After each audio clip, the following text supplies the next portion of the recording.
Retrory is upon us once again, ladies and gentlemen. And this means one thing, I gotta get off my ass and finally write another video game review. So, today, whenever you might be reading this, we're going to explore a little gem from Sega you may have found on one of those Genesis compilation discs. That's certainly where I first discovered it back in 2007 to 2008.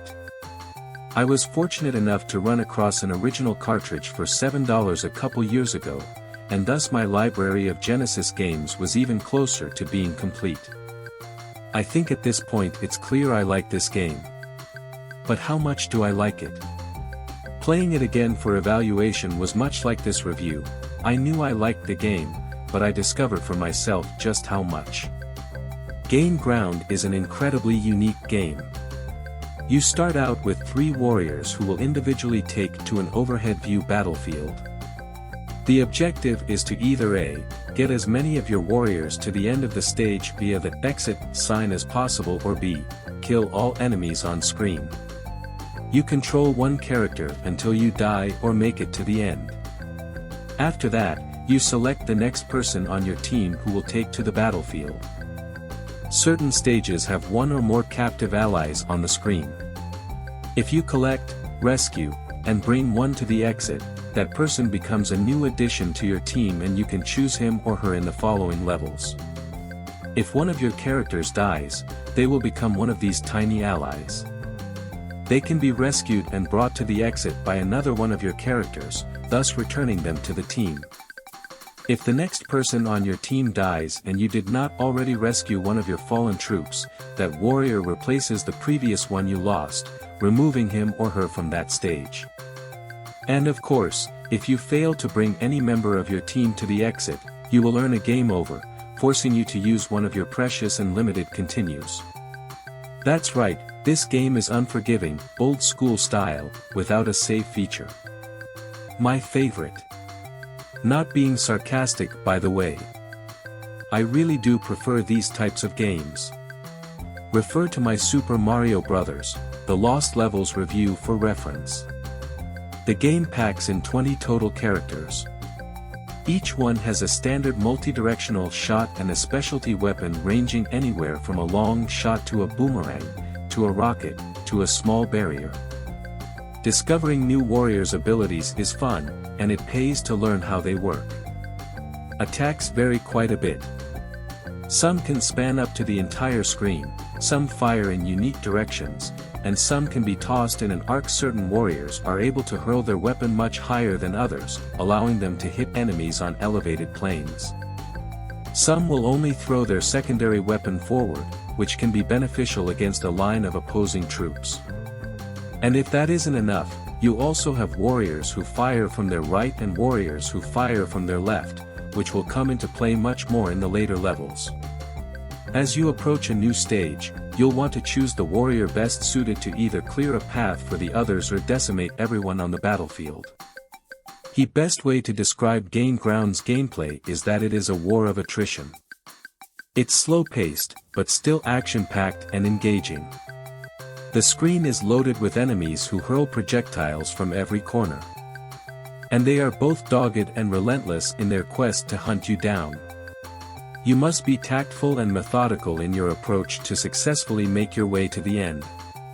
While the difficulty level is high, especially as you get deeper in, it's still very possible to progress.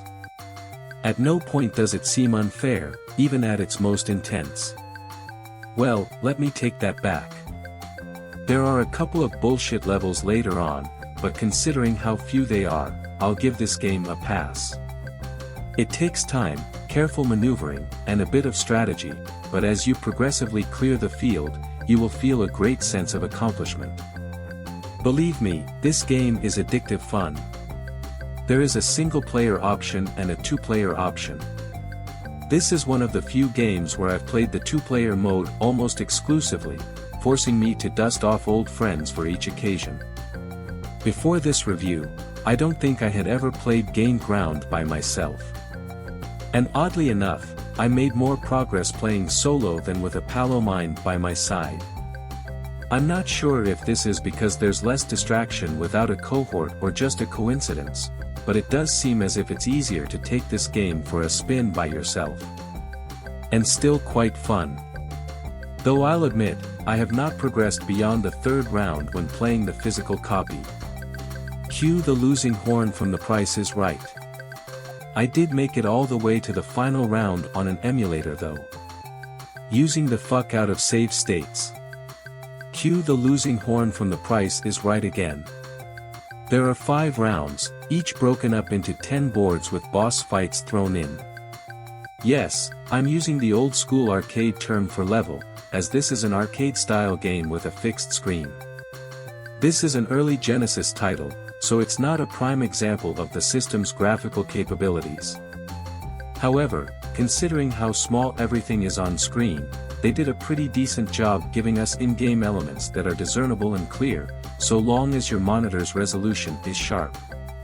Gain Ground's architecture seems fairly simple, but with a constant rearrangement of new enemies and barriers, not to mention an ever-rotating cast of warriors with different speeds, ranges, and abilities, the gameplay never grows stale. As mentioned previously, Gain Ground has a generally slow pace. With this in mind, the controls feel a bit sluggish and heavy, even when controlling your faster warriors. But this does not impede your enjoyment of the game in any way. Since the playing field is not that long, the slower pace is appropriate and makes for some nail-biting moments. And because your characters are not very speedy, your reflexes will have to be sharp when it comes to getting those tight shots in amidst a barrage of projectiles hurled from all sides.